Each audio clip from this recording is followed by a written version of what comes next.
Hello, everybody. Dennis Young. Welcome to the Primitive Substance channel, where we explore creative artists, musicians, and authors here. Very special guest, John Etheridge of Soft Machine Legacy, and he's got quite a history of music. So, John, thank you for coming on. That's a pleasure, Dennis. Glad to be here. So let's hear about your early days of learning guitar and what drew you to that instrument. Well, my first musical experience really was my father was a good jazz pianist, a bit like Teddy Wilson. He played stride with left-hand tenths and things like that. So he was always playing around the house. So the earliest tunes I heard were things like Chic of Araby and I Surrender Dear, and he used to play a bit of boogie woogie, and he was a good player actually.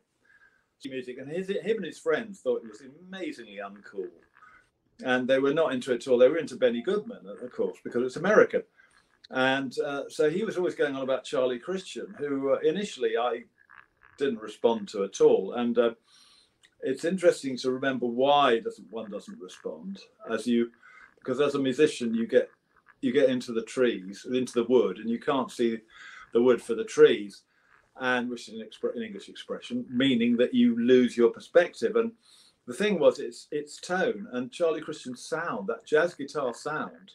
Right. Actually, I thought that's so dull, compared to Hank Marvin's sparkling sound or Django Reinhardt's acoustic guitar sound. It was a dull sound to me. So I didn't get into it initially. I did later on. Mm. So I was listening to Django Reinhardt and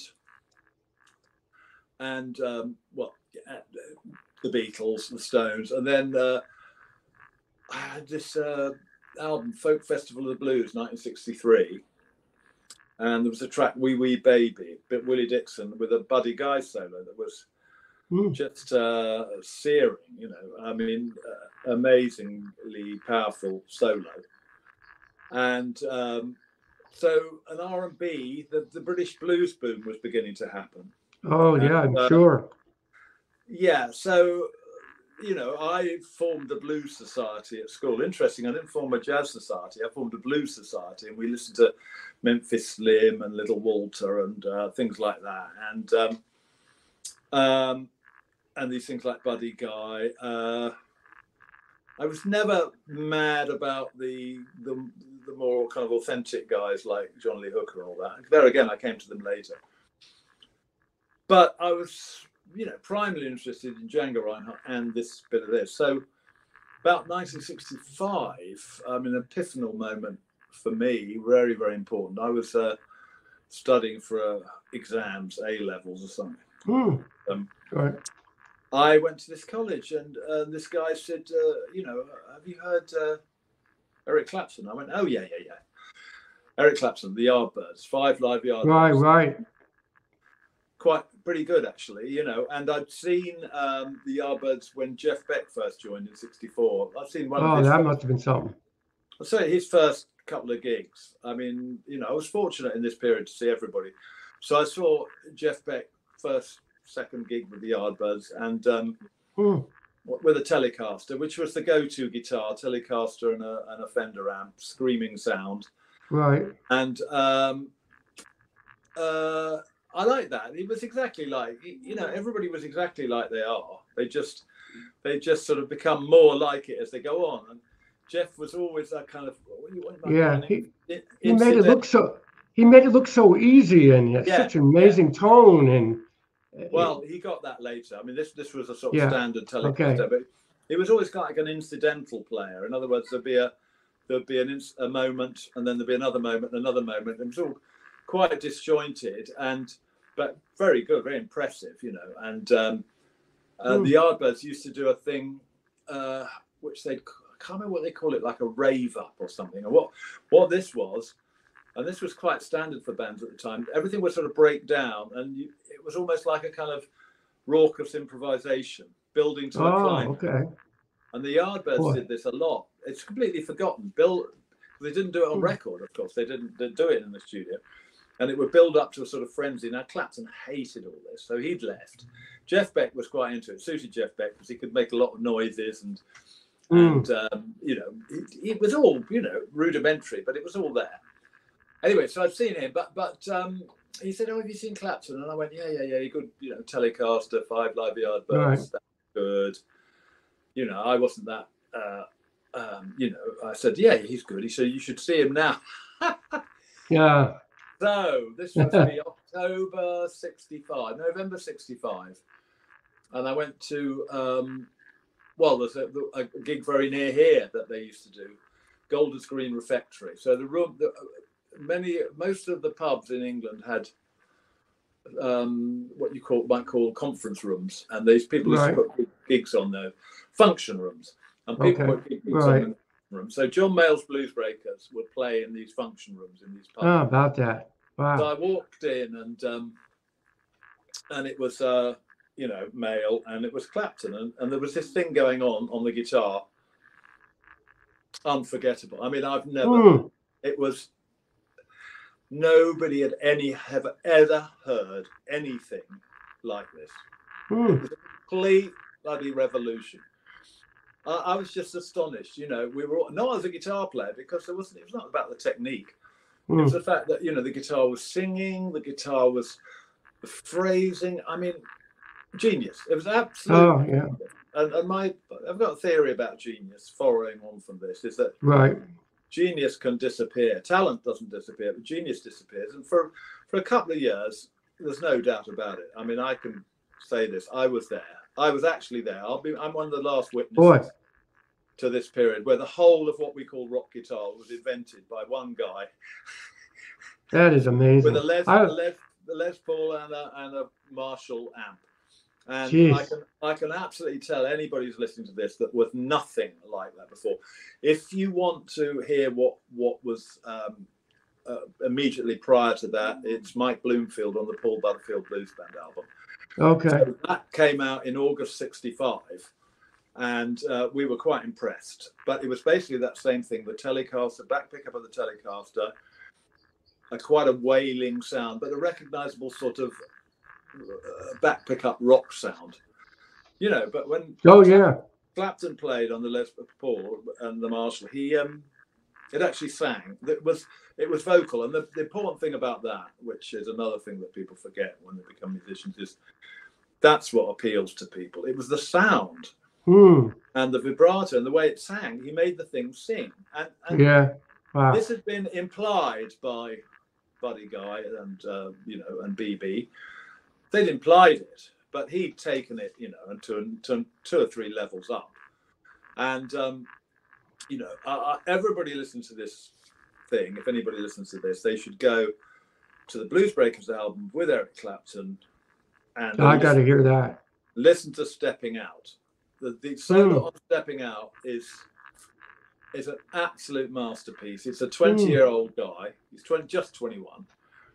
And this is a tune, obviously, they'd have played round and round the houses for ages and ages and ages. So there's all that. But honestly, the solo, simple ingredients, and it's an absolute masterpiece. And the thing is, like all these people, you know, it's like Marlon Brando or any revolutionary, people imitate them to hell, but they only imitate the superficial thing. If you listen to this record, the timing, the phrasing, the way the phrasing crosses the beat, and it's just, I mean, it's a heavenly solo. Stepping Out, it's never been. And also, it was the first time you heard that kind of what we call overdrive guitar sound can't put onto a record. And of course, he had a lot of trouble because they wanted him to turn down. He said, "No, I'm sure. This is the sound." Now he didn't have any pedals or anything. Nothing. Just the guitar into the amp. Straight into the amp, yeah. Wow. And it's a wonderful sound, and it got wonderful sound on the first Cream album as well. And then, you know, I mean, this is another topic, what happened with Eric, but basically that completely blew me. We were all blown away. Most people were in tears, you know, everybody was watching this, and of course it appealed right across the board to women, to non-guitarists. Everybody was completely blown away. And so this, you know, this period of Clapton mania preeminence lasted about a year and then Hendrix arrived, and I have to say, we were absolutely in there. I was 17, so I was totally there at all the gigs. Wow. The rumor came around that Hendrix arrived, so we went to see Hendrix. Oh, that must have been amazing. At these small venues, and it was, because he was very different from the Hendrix that cropped up in America later on. It was very, very lively, very agile, very. It was just like a show. You know, he had a show, and he was completely different. You cannot compare those two people. I mean, Clapton did nothing. He just stood on the stage with his blank face, which he still got that blank face. Right. Played this amazing stuff and just sort of never said anything, because I knew him. I got to know both those guys, both Clapton and Hendrix, quite well. Not well, but ish. And Clapton was very, very withdrawn and hardly spoke. And so all this was coming out of his guitar, and it's not. You see, point is, once you play like that, and it becomes a style. Same thing happened to Charlie Parker. Same thing happened to Louis Armstrong, Michael Brecker. Becomes a style.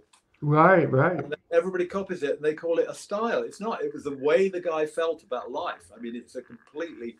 So he was a really repressed individual who got this stuff out on the guitar. Hendrix was older, 3 years older, so he was like, you know, he'd been around, he knew what he was doing, he was great on every level, you know, but we didn't compare them really. I mean, they were just totally different, but it freaked Eric out, because Eric was absolutely king of the castle. And the point is, when you've been idolized for a year with nobody anywhere near you, nobody, it's like, you know, you are a god. Then somebody else comes along, and it wasn't like, oh, we're fed up with you, he's a god. But Hendrix was, you know, he's a showman. He wasn't deified immediately, but he became, you know, he was a very well, and of course, his whole thing and the way the whole thing worked as one unit, the kind of show, the visuals, the playing. Also the ambition in the playing, you know. Right. Clapton was like narrow and tasteful and classic, and Hendrix was expansive, was like an expressionist, you know, and so he was up to everything. So of course, when he started to record and started doing his things, you know, he was obviously more of an all-round talent in that sense. But now, did you get to play with Eric Clapton? Like, I played with Eric Clapton. Yeah, that must have been something. Well, yeah, it was. I'm just trying to remember when it was. It would have been about December '66, something like that, because the Cream had been formed, and Jimmy had arrived. So Eric had got his hair done in an afro. Anyway, the band I was in was I sort of was kind of my band, as it were, but it wasn't really. The drummer I got to know Eric vaguely, but this guy was very, very pushy, and so he kind of really honed in on Eric and sort of bent his ear. I found Eric's his reserve kind of was, and I was young and I was in awe, so I really, you know, I'd talk to him and it would just be all kind of like silences and awkward silences and things. But the drummer talked to him and got friendly with him, and so it was all getting very big, and the Cream was beginning to be big. But he came down and sat in with our band when we were rehearsing, and I'll never forget it. You know, it was an unforgettable moment. We used to rehearse every week in this place, and drummer said, I'm going to bring Eric down next week. Oh, God. Anyway, he turned up. I had an SG and a Selmer True Voice amp, and I played, and we played, and it took quite an interest, actually. And then he picked up my guitar and played. And I just remember thinking, you know, there were two things that immediately struck me. First of all, he got a much sweeter sound out of it than I did, just natural touch. And secondly, his sort of phrasing and time was so groovy, whereas mine was a bit hysterical, really, I think. But I was playing lots of notes. I was playing like I do now. Not, you know, I've had 50 years practice since then. but I was playing sort of like, and he was really into it, and he liked it. He said, "Well, that guy's great. He's not a blues player, but he's a great player." You know, so he was very encouraging, and he was because when he left with my friend the drummer, my drummer sort of said, "Well, what do you think of everybody?" So he went through the band being critical, and he was. First of all, we had a rhythm guitarist. I have to say, it was a bit of a waste of time. So he said, "Get rid of the rhythm guitar. You don't want that." But he was very complimentary about me, which was really sweet, you know. And then Hendrix heard us play at the Speakeasy, and he was very, very nice to me. He came over and said, "Oh man, that was great, you know, fantastic." So those guys were very encouraging, and probably I should have done it professionally, but perhaps I should have been a professional musician. Because actually, the point is, I did go away to university. I didn't stick around in London to please my parents. I went to university, but when I came back in 1970, in a way, it was probably appropriate because I didn't want to play like Eric. I was one of the few people who was determined not to copy Clapton, and a few of the others were, I'd say, Peter Banks, Steve Howe, Robert Fred, Albert Lee. There are only a handful of people who didn't immediately copy Eric Clapton immediately. And of course, the giveaway was the Les Paul, which was Les Paul was impossible to sell. I mean, Eric bought his Les Paul from Giles Music Centre at the instigation of Andy Summers, and he got it in probably early '65, maybe. Oh, I don't know when he actually got it, or middle '65. And it would have been on the wall for 4 years, unsold, because nobody wanted them. Wow. I mean, it was absolutely the opposite of what people in the early '60s would have chosen for a guitar. It didn't twang. It was incredibly heavy. Lumpy. Wow. You couldn't play rhythm guitar on it. So nobody wanted them. So he had that, obviously, as everybody knows, he had one. So the giveaway was that within a year, Les Pauls had been £70 and they became £300, and everybody was playing them, and you know, and all pretending, going, "Yeah, man, like, I listen to BB, or I listen to Buddy." You know, no, you don't, mate. You listen to bloody Eric Clapton for years. It wasn't until 71 that people took notice of Albert Lee and went, "Oh, this guy's good," because people had had enough of the Clapton thing. They'd had it, you know. It was like the standard way to play, and it was just boring after. And then it's a shame because, of course, that's what happened. Louis Armstrong, Charlie Parker, you know, everybody goes, I remember my dad saying, "Oh, Louis Armstrong just sounds like any old trumpeter," and you go, "Well, hang on a sec. He actually started it, you know." He did. And because everybody rips you off, you know, doesn't mean. Or Charlie Parker, you play a way that is personal, like that's Charlie it. Parker, or Louis Armstrong, and that becomes a style. And then everybody's doing it, and then you hear Charlie Parker go, "Oh, I've heard that stuff hundreds." Yeah, right, that's what happens. So unfair. Anyway, go on. There you go. So now, what about Curved Air? Let's hear about that. How you got in that band, because they were really good. I wasn't in Curved Air. You weren't. With Darryl Way, who was the. That's it. Okay. And he was very talented. He was great, and he formed a band. In 1972, he advertised in the Melody Maker, which was the music paper at the time. Right. And they had audition or adverts in the back. So I answered an audition and I went along. And it was just at the beginning of the kind of Marvin Orchestra period. And I was very into, early John McLaughlin was one of my big influences. And in a silent way, My Goals Beyond and Extrapolation, the album Extrapolation. Yes, I know that one.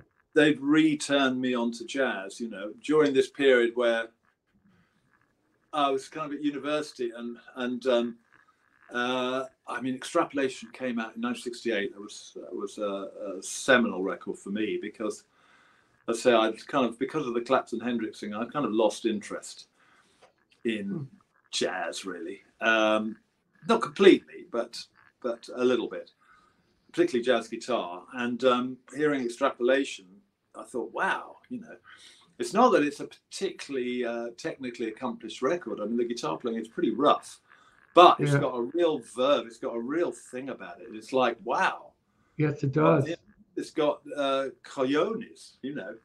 And I was used to jazz guitarists who didn't really sound particularly, you know, harmonically inventive, but not very sort of, you know, this was really driving stuff. So I love that record. So that kind of turned me back onto this stuff. So so when Darrell Way formed his band, I went and did the audition. It was the usual thing. I'm sure there were lots of guitarists who were really good, tasteful rock guitarists, and I did my thing, and he liked it, and he phoned me up and said, "Oh, I like what you're doing. I don't like your image. You'll have to get some clothes. You look like a bloody hippie, but I like your playing." So he put this band together called Darrell Way's Wolf, and it was well, it wasn't really sub-Marvin. It was a little bit Marvishnish, but not really. In fact, I think we, you know, the first record, which is called Canis Lupus, which was my first major recording and was most appallingly stressful and disappointing experience for me, because I didn't feel like I played anything on it that was any good. And the thing was, I'd been hugely hugely overpraised in the Melody Maker by Chris Welch, and who said most extravagant things about me. He came down to a Darrell Way Wolf rehearsal and said the most extravagant things, and so I was embarrassed. You see, this is the truth. That happens to a lot of people. You get overpraised and you think, my God, I don't deserve this. I'm an imposter. Right. When the album came out, and I really didn't get off any particularly stunning guitar work on the first album, I felt like I let everybody down. But when I listen to it now, not so much my playing, but the album is a pretty good album. When we spent a lot of money on it. Recorded at Ad Vision, which was the go-to studio in 1972, where Yes recorded their albums. Oh, and we right. The album there. And so that band continued for about 3 years. The second album, basically, looking back on it now, I think what the financial situation was, Darrell had the money, the advance. Right. So he spent a lot of money on the first. Second album was done incredibly cheap, but I got off a few more licks on that. And then the third album, which of course, this is classic for my career, came out after the band had folded up and got no promotion at all. Well, I really liked, and on this album, I felt I played quite well, and I was quite pleased with what I was doing, and that it was the beginning of me feeling like, I know what's going on now. Right. Because, you know, getting it down on record is so hard when you're young. You don't know how to cope. Right. I mean, just true. The whole thing, you know, particularly in those days, the whole thing. Everybody's used to being recorded now, so it's all easy. But in those days, you do millions and millions and millions of gigs, and then all mate till 11. And then you go in at 10 o'clock in the morning, put on these headphones, and you try and play. I mean, it's ridiculous. Ridiculous experience. You don't know what was going on. My guitar sounded like shit. I don't know why it sounded like shit. I couldn't explain that the mic position should be different, or perhaps I should have the amp in a different place, or perhaps I could have one can on or something. You don't know anything. Right. You're just sitting there practically in tears because you cannot get anything like the sound or the feeling that you got live. And, you know, bands in those days, because nobody heard themselves and nobody recorded, you played and played and played and played and played and played and played. And if you're lucky, like John McLaughlin and Eric Clapton, you played and played and played and played and played and just went in the studio and just did what you did at the gig, and the album would come out, and the album would always be like the gig, but not quite as good. Yeah, that's. But with Darrell Way, we hadn't played that much. I'd played with millions of bands, but I'd not done any recording. We hadn't played that much, and we went in to record this album, and you know, such a shock. You know, first of all, you're overdubbing. You know, you don't do anything live. You lay down the tracks, and then you've got to do your solo live with your headphones on. Yeah. Oh God. It's tough. Anyway. You really have to be at your best because you know that it's going to be recorded, and Well, People, you say you got to be at your best, but what kind of best? I mean, yes, that's true. I still hate recording. I mean, I can't bear recording. I'm quite under-recorded, really, because I really hate it. I prefer it now with the computer and things. So if you're lucky, I mean, I do quite a lot of recording for, say, Cleopatra Records in California, and then they send you a track and you put a solo on. Well, I like that. Yeah. Sit there. I can't do the business myself, but I can sit with a friend and just play and then go, oh, I don't really like that. Let's try another one. Blah, let's try another one.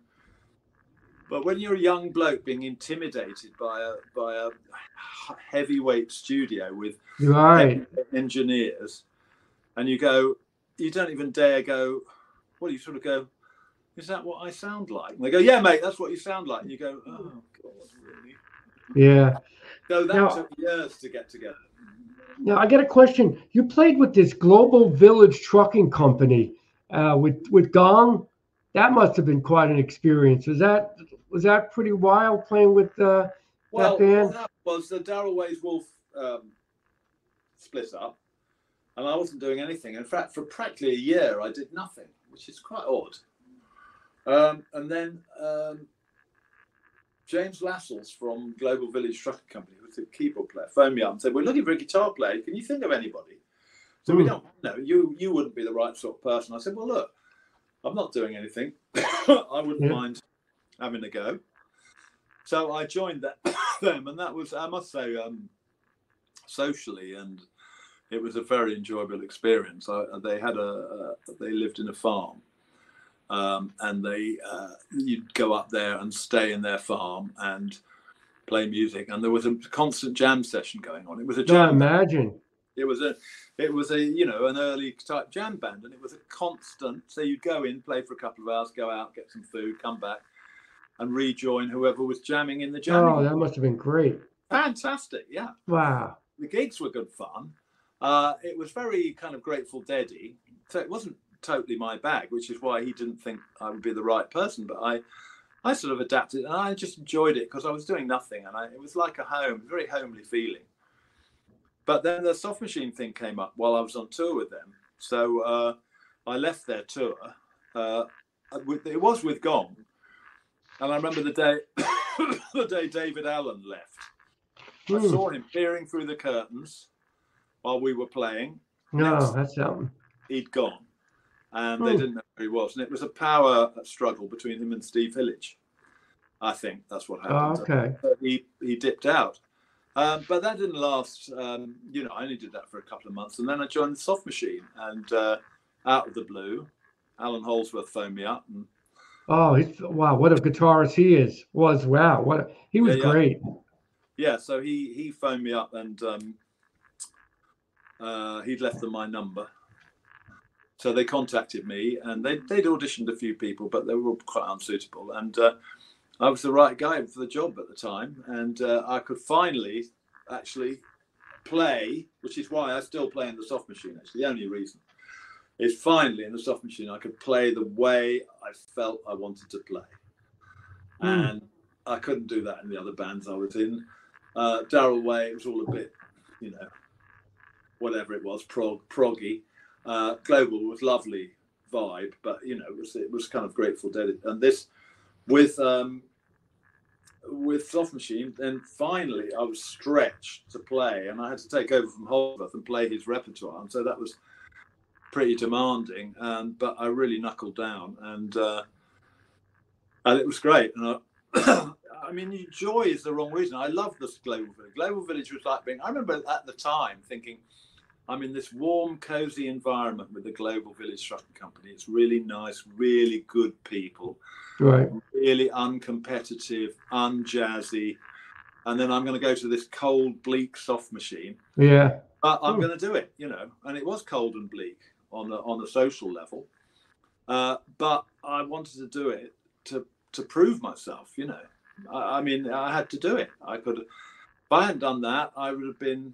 Because I would never have been in Stephane Grappelli's band if it wasn't for that. So if I hadn't done the Soft Machine thing when it was offered, things would have been very different. Although I have to say, the very second day that I joined the Soft Machine, Peter Gabriel phoned up. Oh my gosh. Huh. So I guess that might have happened, but I don't think I'd been right for Peter Gabriel. But he phoned up, and I remember the conversation. He phoned up. He said, "Oh, hello, is it John?" He said, "Yes, Peter Gabriel here." I said, "Peter Gabriel, we were at school together when we were 5, which we were apparently." Oh, how about that? We didn't remember each other, but and he said, "Oh, well, yeah, right, yeah." He said, "Well, look, I've left Genesis. I'm putting a band together. I've heard some of your stuff. It's great." And I said, "Well, I've just joined the Soft Machine." So I didn't even think about it. I didn't even consider it. And they were quite impressed. I remember went in and said, "Oh, Peter Gabriel just phoned me up." And they went, "Oh, well, thank you for your loyalty." I said, "Well, it was totally out of the question." Yeah. Join the Soft Machine was my kind of ideal. It was like, wow, I've joined the Soft Machine. Can't believe it, you know. So that lasted for 2, 3, 4 years. It was really interrupted by my playing with Stephane Grappelli, which started. Right. Yeah. Talk about that a little bit. Yeah. Let's hear about I mean, it's one of those things. You see, I was on television with Soft Machine, and Disley, the guitarist in who was playing with Stephane Grappelli, who I knew about. We all knew what Stephane Grappelli was up to because he was a figure of interest to every guitar player because of Django. And he was playing with a guy called Disley, and who was leading a sort of guitar trio to back him. And he wanted to get a new guitar player, and he encountered a guy called Pete Shade. I should name check him because it's thanks to him. Pete Shade was a vibes player on the jazz scene, and Disley sort of said, he's from Yorkshire, so I'll do the accent. Story said, "Oh, I'm looking for a young guitar player. You know anybody?" And he said, "Oh, I saw this bloke on the television last night," and that was me with Soft Machine. Really good. So I get this call from Disley, and of course it's a completely different area of music. And I get a call from Disley, and he comes round, and we played half a chorus of Sweet Georgia Brown, and then he said, "Well, you come and do this TV appearance with Stephane Grappelli, and if he likes you, you can do a world tour." And I went, "Well, I'll come and do the TV appearance, but actually I'm with the Soft Machine, Dizzy." So, you know, I wasn't playing hard to get. I was just telling him the truth. Right. So I went and did this thing with Grappelli, which was hilarious because it took him a lot. I told this story, it's all over the place, so I won't bother to tell it again. It took him ages to get, quite a few tunes before he accepted me, and then he decided he liked me. Because he wouldn't give me a solo while we were rehearsing, and he just kept on. He wouldn't even talk to me, and then he waved to me to solo, and I did this kind of like twiddly fast solo, and he turned around to me finally and said, "Oh," he said, "listen, baby, that's it. I like it. I like what you do there. That fast business. It's very good. You do that. It amuses the tourist." Did he just have an attitude? Is that why he didn't want to talk to you at first? No, I think he was pissed off that the other guitarists had been sacked. Oh, okay. There was a lot of power politics going on. I think that's why. Anyway, after that, he liked me. So then I had to go. I said to Diz, "Well, thank you very much, Diz, but I can't do the tour." Now, I mean, I won't say I wasn't playing hard to get. It was just, I thought, I can't leave the Soft Machine. But so Diz, you see, he took the other, just like the playing hard to get thing, as if I'd been playing hard to get. And he went, "Oh, you don't tell me I'm offering you a job with Stephane Grappelli, and you're telling me that you're not going to do it because we were with some rock band." Oh boy. Some rock band. Oh man. And I said, "Well, he said, I'm going to talk to your wife. Look at the money I'm going to offer you." So finally, I went to the Soft Machine. I said, "Look, what gigs have you got lined up?" And they didn't really have anything lined up. And I said, "Look, I've been offered this 3-month world tour with Stephane Grappelli." So they said, "Well, you better do it." And a couple of gigs came up, and Alan Holsworth did them. So I went off for 3 months with Grappelli, which I'm really glad I did because it was just fantastic. I imagine. Was just something else, something else. I mean, his whole attitude to music making was so joyful and unstressed and uncompetitive, and he was so relaxed on stage. He wasn't relaxed off stage, but on stage he was totally relaxed, totally in his métier, And Yeah. it was very encouraging to me. He gave me lots of space, and I got lots and lots and lots of great reviews, and people, you know, and Diz initially really liked it because Diz was kind of more of a rhythm guitar, really, but a very good rhythm guitar and very, very good musician and knew all the stuff. So I could do all the flashy lead bit, and Diz did the thing, and everybody was happy for a year or two. It all started going pear-shaped, of course, like they do these things. But it was a remarkably great experience for the first couple of years, because really the most important thing, I think, was that music making could be enjoyable. Right. That's the main thing, right? Oh, it doesn't That's happen. good. It doesn't happen when you're young anyway. I think it's the fact that he was old gave off that. I'm sure when he was young, he was just as. But you know, playing with the soft machine, great as it was always really charged and kind of competitive, and you know, it was all about chops, and you know, it was demanding and Like quite, a serious business, right? Serious, yes, exactly. And serious quite, players. yeah, and quite alienating, you know, socially. But so got him with Grappelli, and it was just great. You know, it was just great experience. I mean, it was the best experience because I was like a featured sideman. Now, being a featured sideman is probably, I think, the best position to be. I imagine. Because you don't have the responsibility of the gig really. But if you shine, you know, you get plenty of opportunity to shine. That's true. But if you're not in the mood, it's not a disaster.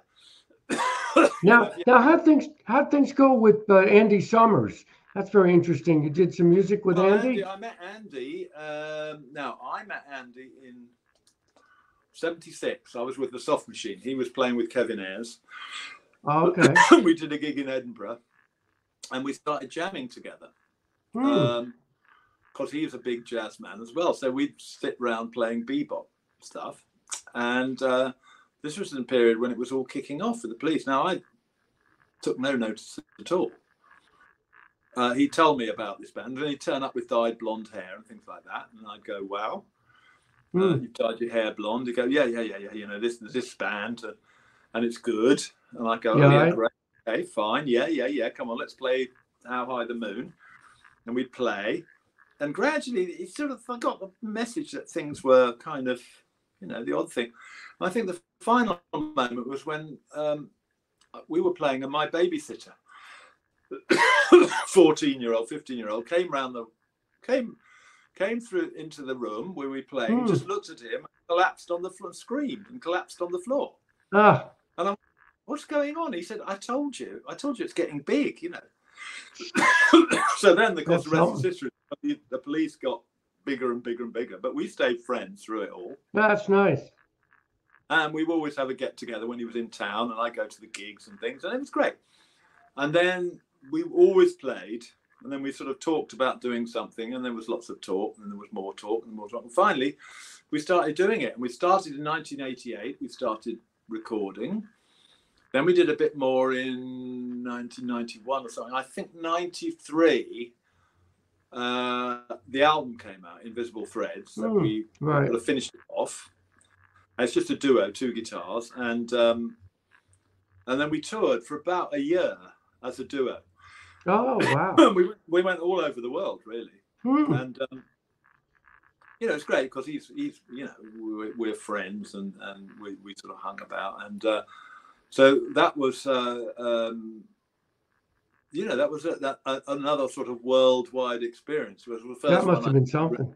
Really, since Grappelli, sort of worldwide stuff. Because I remember singing "So Lonely" in Buenos Aires, and I was going so lonely, because basically we were instrumental, but we had this sort of huge crowd in Buenos Aires. So Andy sort of said, "Oh, I better sing something." So he sang the verse of "So Lonely," and I went, "So lonely, so lonely."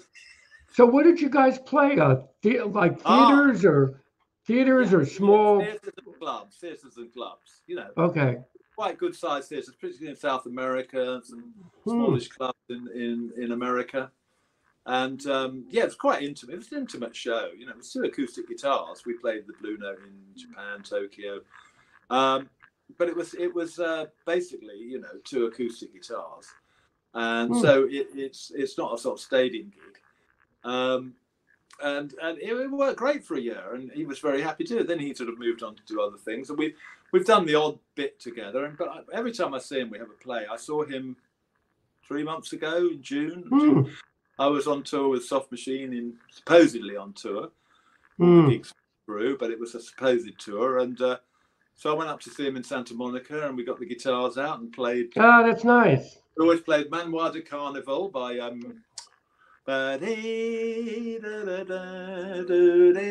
always play that one. Oh yeah. Oh, that's fun. That's so let's hear about your solo records, John. Let's talk about those a little bit. Well, for me, it was around about 20 years ago. I suddenly got this feeling that one should be able to play a solo set. If you call yourself a musician or a guitar player, right, you ought to be able to carry a solo set, really, and without singing as well, you know. Oh, okay. And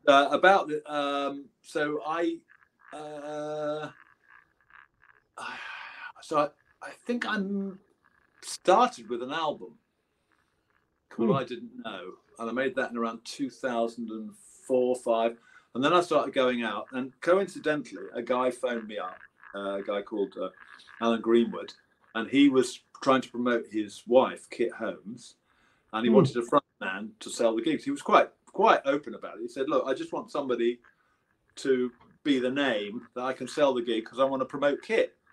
So I said, well, that's great, because I've got this solo album and I'd like to go out and do some solo gigs.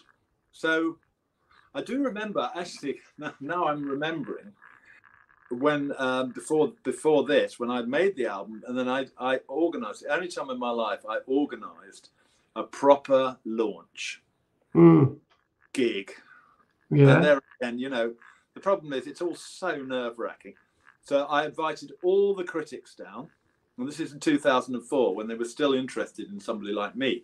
And I played my solo set at the Pizza Express, one of the first solo gigs I'd done.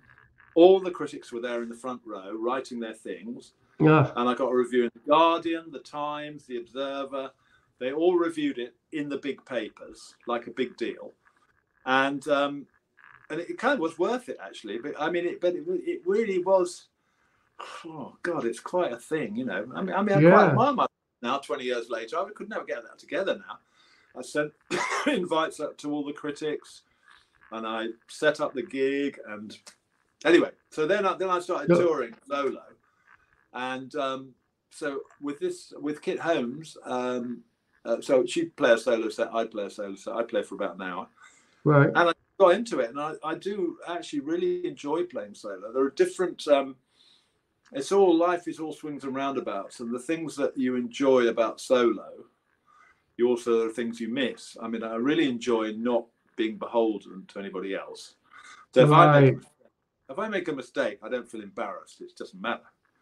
I mean, everything that can possibly go wrong has gone wrong on my solo gigs, and you just laugh it off, because if you've got the audience with just you and the audience, they like it. They like things going wrong.